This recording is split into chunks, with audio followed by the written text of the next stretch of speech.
Holy shit. Paul Thomas Anderson's new film, One Battle After Another, is just released. I saw it this weekend and is without a doubt a masterpiece. From start to finish, this film had my full attention. I was absolutely glued to the screen, locked into the movie. This film was intense, suspenseful, and fucking hilarious. Filled with brilliant directing, incredible performances. If you haven't seen this movie yet, you must go out and watch it. It's the best movie of the year, and it's important for people to go out and support this film. This is going to be a spoiler review because I need to go in depth about why I love this film. So if you haven't seen it yet, please stop watching and come back once you watch this masterpiece. Alright, let's talk about the story. One battle after another follows ex-revolutionist Bob Ferguson and his daughter Willa. They are under attack by an evil white supremacist, Stephen Lockjaw, a former enemy of Bob's group who believes he is the father of Willa. The story itself is quite simple. Like most PTA films, it's a relatively thin, laid-back story which gives more room to the film to explore themes and characters. So let's talk about these characters. Son of Bob Ferguson, our main character, played by Leonardo DiCaprio, who is brilliant in this film. I've seen a lot of predictions that he will win his second Oscar for this film, and I think that will be well deserved. At the very least, it's the best lead performance I've seen so far this year, so why not? DiCaprio was able to perfectly blend Bob's desperation with an incredible comedic performance. The scenes where he is on the phone are amazing, his line delivery is hilarious, while still being able to keep his serious desperation. The character of Bob was very interesting to me, the former revolutionary turned deadbeat weed-smoking father. DiCaprio's performance elevated his character in so many ways. Hilarious performance, but he was still able to deliver the emotions when he has to. What I love about Bob's character is that he doesn't affect the plot in any way. He's a useless character who's being guided and helped by others. Bob's not a heroic character, he's just a man who isn't afraid and he's trying his best to reunite with his daughter. The film's villain, Stephen Lockjaw, played by Sean Penn, is easily to stand out from the film. That's saying something because everyone is amazing in this. The character is a deeply racist man in control of US immigration. His main goal in the film is that he wants to join the Christmas Adventurers Club, which is a white supremacist group run by some rich government assholes. Since Lockjaw is Willa's father, they might find out he has had relations with a black woman, so he tries to remove the evidence. Penn's performance is my favorite in the film by far. Everything from the way he walks to these little head movements he does gives so much detail to who the character is. Every time Penn is on screen, you can feel his intimidating presence, even though he's just a weird fucking guy. I feel so worried for all the other characters. And the film was so good at making a villain for us to hate that when it was revealed he survived the crash, I could hear almost the entire audience groaning. He's just such a good, weird, creepy character, and I haven't seen Skarsgård sentimental value, but I have a tough time imagining anyone else winning an Oscar for supporting role this year. The daughter, Willa, played by Chasen Finney in her film debut. Willa is the daughter of Stephen Lockjaw, but has been raised by Bob. Willa is kind of like a rebellious teen. I feel like she doesn't have true respect for her father. There's a bit of disconnect between them. I feel like as the film goes on, Willa is forced to fight for her life and go through challenges she was never meant to go through. Compared to Bob, Willa is probably the actual hero of the film. Similar to Bob, she does get lucky with assistance from others. Ultimately, she's the one that has to outsmart the Christmas hunter guy, and actually is the reason she survives. Chasen Finney's performance is so good in the film, she's able to hold her own against some of the greatest actors of all time, and was able to deliver a wide range of emotions. Her reunion with Bob in particular is a very great scene. She's like going through an internal struggle, and Chase is really able to capture that in her performance. I'm going to rapid fire a bunch of other characters because there's so many amazing characters and performances.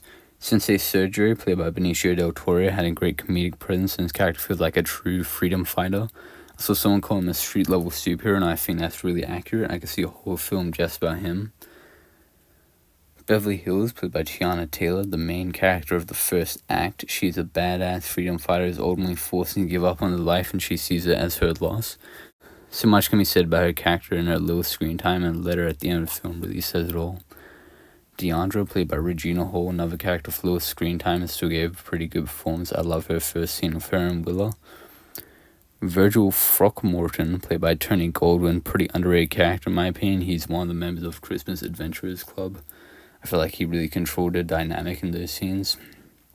I also want to mention one of Willa's friends, Busto, played by Carlos McFarland. I thought his line delivery was really funny, and I know not many people are going to mention him, but he made me laugh. And how can I not mention Shayna McHale, who played Jungle Pussy, the best character. Let's talk about some technical elements of the film, starting with the score. Incredible. Just incredible score. Best of the year. The score feels unique and so constant and present throughout the film. It adds so much tension to the movie. There's like an hour-long chunk from when Bob starts going on the run to when he gets arrested, where the music is constant, doesn't stop. It's incredible. The sequence is probably my favorite part of the film. The tension and filmmaking was incredible. I was just so completely locked into what was happening. I love this fucking movie so much, man. I've been listening to the score for the film constantly because I can't get enough how amazing it is.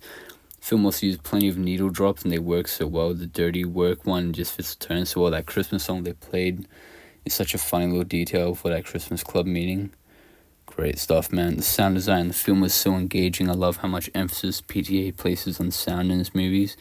Helps build the world and they make his films feel more detailed. The sound in this film creates some of the really great jump scares, such as when the girl from Licorice Pizza got shot. In big action films, it's really important to have this layered sound design, which makes the audience feel like they're actually inside the movie, and this film achieved this really well. The editing on this film is also really incredible. Like the first half hour has a lot of different scenes happening and they were cut together so well that it didn't feel like it was going for too long. The pacing for the whole film as a whole was really incredible. You use every minute of it. It's almost 3-hour runtime effectively without ever slowing down. The film's editing creates so much tension even in really funny scenes like the phone call that I mentioned earlier. They were able to cross-cut between some very funny conversation on the phone and then being surrounded by these military guys, and they were able to find the right balance that keeps the scene hilarious but also very intense. I'll talk about the film's climax later, but the editing and scoring that scene is everything. Like give that material to the wrong editor and it would be the most boring climax to a movie ever. Just 3 people driving, then suddenly one person chooses to stop. But the cross-cutting between the characters and the mirrors mixed with this incredible score makes such a perfect climax.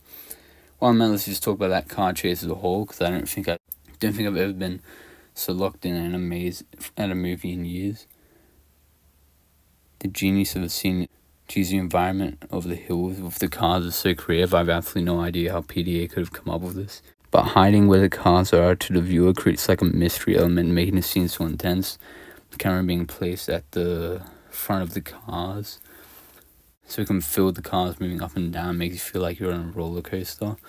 I've never seen anything like this before. The result of Willow using the hills for advantage, placing a car in a blind spot to cause a crash is so good. I love when the characters are forced to outsmart the villain instead of just brute force. Then after this we get the father-daughter reunion, which we have spent almost 2 hours waiting for, and the emotional payoff seeing these characters come together, just huge, amazing stuff.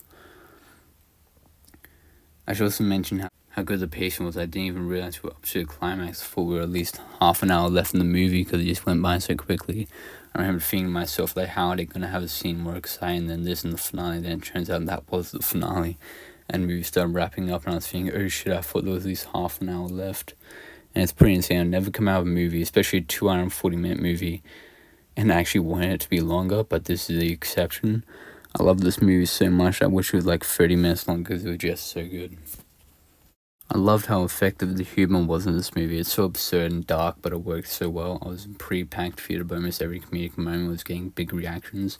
I feel like at its core, it's a very absurdist film, like many other PTA films. Even when tackling dark subject matter, it still finds a way to make his films hilarious through absurdism. The villains of the film is a white supremacist group called themselves the Christmas Adventurers Club. And they say, "All hail Saint Nick," which is just so random, but works so fantastic. Stephen Lockjaw is so funny because of how good Sean Penn's line delivery is. The scene where he insists on these gays, like, "I'm not a homosexual." It's so fucking funny. At the end where he claims he was, quote, reverse raped. The choice to have him referred to as reverse rape in itself just says so much about who he is as a character. The blend of absurdist comedy with just perfect tension was so well done. I have no idea how PTA was able to pull this off. Cinematography is also another thing I love about this movie. PTA brought back VistaVision for this movie, and it needs to be seen on the biggest screen you can find because it is a spectacle. The camera is always put in the most interesting places. I already mentioned the front cameras in cars, but I should mention that they clearly used some kind of special lens which was able to compress these hills together to create the effect of the hills hiding the cars. I loved how many long shots just following the characters there trying to move, especially in that middle section with Bob and Sensei trying to help each other. So many scenes in the film were told through close-ups, I felt added immersion to the characters. Like the first time I get a present-day Bob, from a downward angle. The whole thing is just a close up of his face, and the cuts are really interesting and usual. I feel like it kind of shows like where he is in his life. He's feeling like this small character. I think from what I've seen from PTA, it's probably his best directed film. That could be a hot take, but it's mainly in terms of its scale. Every scene in this movie keeps a high level of tension from minute one. That takes a hold of you and doesn't let go until Bob and Willow reunite. Film is a combination of everything PTA has learned as a filmmaker, which takes every aspect of filmmaking and has achieved to a top level. This movie is what blockbusters should be, giving $130 million to one of the greatest directors of all time, and PTA puts all other blockbusters to shame. I hope his films there would be successful, and I hope PTA there would make more larger budget films where it can be pushing filmmaking to its limits. When interpreting the film, I think a key thing to remember when watching it is that the main characters are terrorists. They aren't exactly good people just because they're fighting for what is right. The film portrays extremism on both ends of the political spectrum, one side obviously being portrayed as the villains for obvious reasons. I feel like there'll be some people not understanding this film is not an endorsement of terrorism and its revolutionist lifestyle. It's simply representation of fighting for what is right. The main characters aren't very good revolutionists anyway. They spend most of their time blowing up buildings and they fail. They're not successful revolutionists, not having any actual effect on society. You can contrast him with Del Toro's character, who is a true hero. He isn't inciting fear, he just wants to help people. The film's ending, Willa joining the revolutionist movement, which I take as a very optimistic view of the future. This film is also about parenting. Obviously, you can draw comparisons to Stephen Lockjaw and Bob, but you can also point to Beverly Hills, who ran away from responsibilities as a parent. She chooses instead to fight with the French 75. Something the film is trying to remind us is that making change for the future is not easy, it's not quick, it's not one thing and then the world changes. You have to do a lot for a long time to change and change the future. Ergo title, One Battle After Another. See what I did there? I just name dropped the movie. The mistake that French 75 and Beverly Hills specifically make is not looking towards the world's future, and this results in the end of the French 75. They're too desperate to make a change now instead of planning for the long run. Bob, on the other hand, raises his child, and at the end of the film, Willa fights for what is right. The film is a reminder that changing society is not a one-step process, it's a long, grueling battle, and it's important that we fight for what is right to have a better life for our children. At least that's what I got from my first viewing of the film. My interpretation will likely change on following viewings, but that's what I took away from the movie. There's definitely a lot more to talk about for what the movie is saying, even though from a quick glance it does seem pretty simple. This is a masterpiece from one of the greatest filmmakers of all time. Paul Thomas Anderson was firing all cylinders for this film.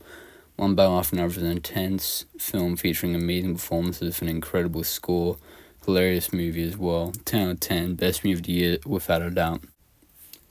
Thank you for watching. Remember to leave your thoughts about One Battle After Another in the comments below. Make sure to like and subscribe, and I'll see you next time.